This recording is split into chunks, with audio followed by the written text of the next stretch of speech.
Hi to everyone, welcome to my channel. ఈరోజు మనం ముల్లంగి వేపుడిని టేస్టీగా ఎలా చేసుకోవాలో చూసేద్దాం.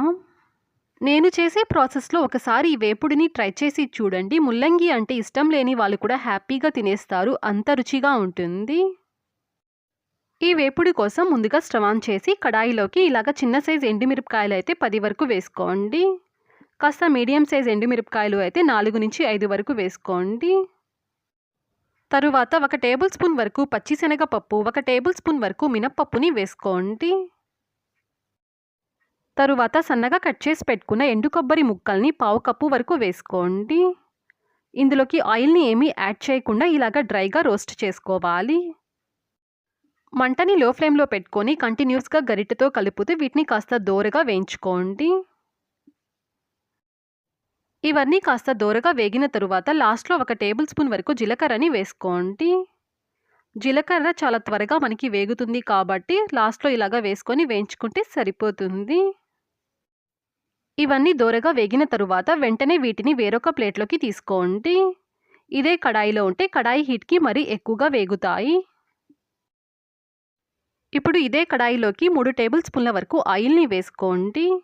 ఆయిల్ కాస్త హీట్ అయిన తరువాత 1/2 టీ స్పూన్ దాకా ఆవాలని వేసుకొని 1 చిన్న సైజు ఉల్లిపాయని ఇలాగా కొంచెం పెద్ద ముక్కలుగా కట్ చేసుకొని వేసుకోండి. తరువాత 1 రెమ్మ కరివేపాకుని వేసుకొని ఈ ఉల్లిపాయలో ఉండే పచ్చివాసన పోయి ఉల్లిపాయల కలర్ కాస్త చేంజ్ అయ్యేంత వరకు ఈ ఉల్లిపాయల్ని ఆయిల్లో ఫ్రై చేసుకోండి. ఉల్లిపాయలు ఈ విధంగా ఫ్రై అయిన తరువాత ఇందులోకి ముల్లంగి ముక్కల్ని వేసుకోండి. నేను ఇక్కడ 1/2 కేజీ వరకు ముల్లంగిని తీసుకున్నాను. వీటిని పల్చగా ఇక్కడ చూపిస్తున్న విధంగా చిన్న సైజులో కట్ చేసుకొని వేసుకోండి. తరువాత 1/2 టీ స్పూన్ వరకు పసుపు పొడిని వేసుకొని మన టేస్ట్కి సరిపడంతగా కొద్దిగా సాల్ట్ని వేసుకొని గరిటెతో ఒకసారి దీనంతా బాగా కలుపుకోండి. ముల్లంగి ఉడకడానికి కాస్త టైం ఎక్కువ పడుతుంది, అందుకనేసి మరీ లావుగా కాకుండా ఈ విధంగా పల్చగా కట్ చేసుకొని వేసుకున్నారంటే త్వరగా ఉడుకుతుంది.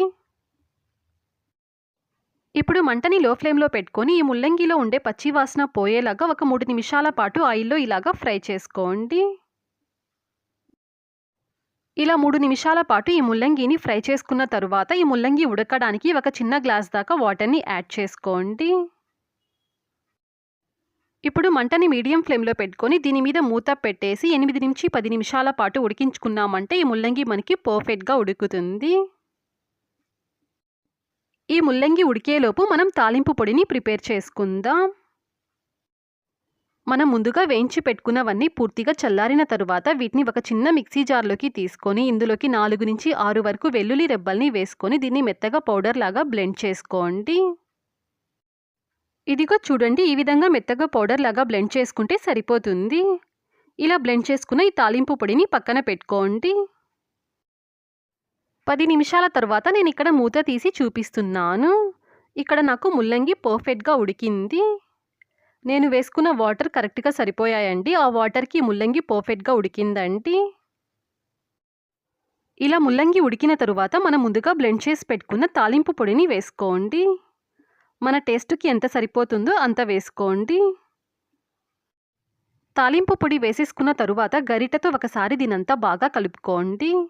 మనం వేసుకున్న ఈ తాలింపు పొడి ముల్లంగికి బాగా పట్టే విధంగా బాగా కలపండి.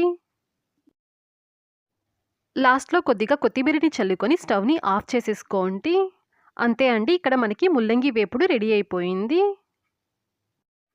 ఈ వీడియో నచ్చితే లైక్ చేయండి, షేర్ చేయండి, సబ్స్క్రైబ్ చేయండి. ఫర్దర్ వీడియోస్ కోసం పక్కనున్న బెల్ ఐకాన్ని క్లిక్ చేయండి. నేను వీడియోస్ పోస్ట్ చేస్తున్నప్పుడు మీకు నోటిఫికేషన్ అనేది వస్తుంది.